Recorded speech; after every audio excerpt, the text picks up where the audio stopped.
Stop paying off your student loans early. Do this instead. This decision cost my friend $400,000. She paid off her student loans aggressively instead of investing. Same money, completely different outcome. In the next 9 minutes, I'm breaking down good debt versus bad debt with actual math, not just advice. If you have any debt right now, this will change how you think about money. Here's what you're getting: the exact interest rate that separates good from bad debt, when you should pay off debt aggressively, when you should invest instead, and the priority system that builds wealth while managing debt. Let me show you what happened to Sarah. Sarah's 25, making $41,000 as a teacher. She has $50,000 in student loans at 6.39% interest. Her friend Marcus just bought a new car, 8% interest. Another coworker, $8,000 on credit cards at 22%. Sarah's watching our investing videos and she's ready to start. But then she stops. Wait, shouldn't I pay off my loans first? Isn't all debt bad? Here's what most people miss. Not all debt is created equal. Some debt can actually help you build wealth. Other debt destroys it.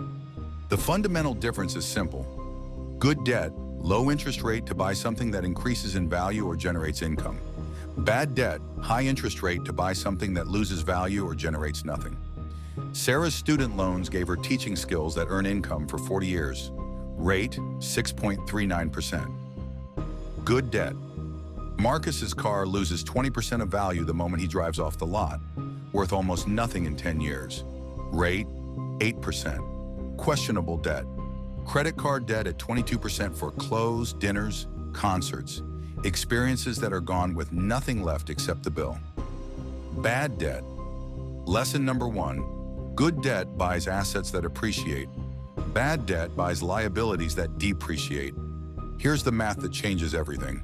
Sarah's student loans, 6.39% interest. S&P 500 average returns, 10%. Difference, 3.61% in favor of investing. Sarah has $500 extra every month. She can either, option A, pay extra on loans, save 6.39% interest. Option B, invest in index funds, earn roughly 10%. Let me show you what happens over 30 years. Option A saves her about $50,000 in interest. Not bad. Option B grows to $1.1 million. Same $500. Massively different outcome. This is why good debt doesn't need early payoff. The opportunity cost is enormous. Now let's talk about bad debt. Credit cards at 22%? No investment reliably beats 22%.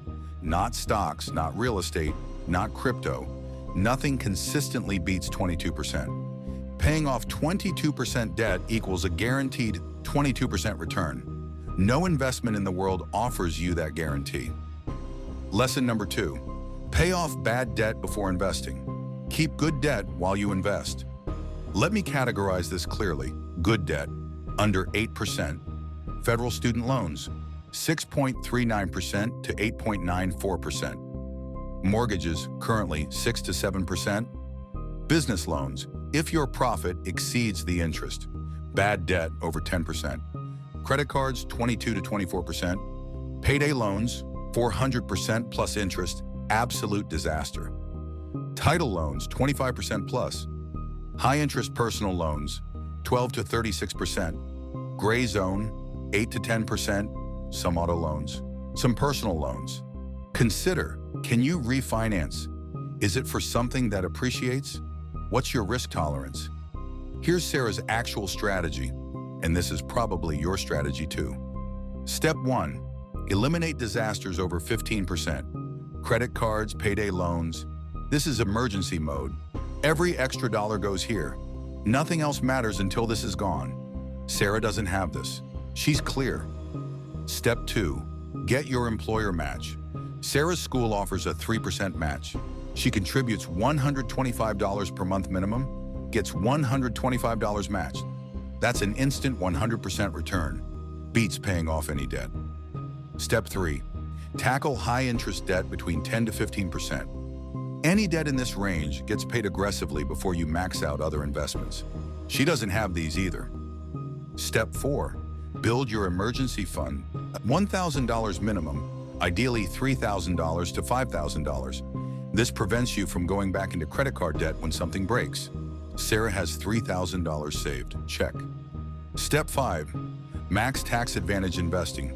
With good debt under 8%, Sarah invests confidently. She maxes her Roth IRA at $583 per month because 10% returns beats 6.39% loan interest. Step 6. Extra on good debt if you want peace of mind. After maxing her Roth, if there's leftover money and if peace of mind matters to you, pay extra on those loans. But mathematically, investing more is better. Lesson number 3. It's not either or. It's a priority system where you do both simultaneously. Let me address the emotional argument because it matters. The debt-free camp. Some people hate debt so much that the mental relief outweighs the investment gains. Dave Ramsey teaches this.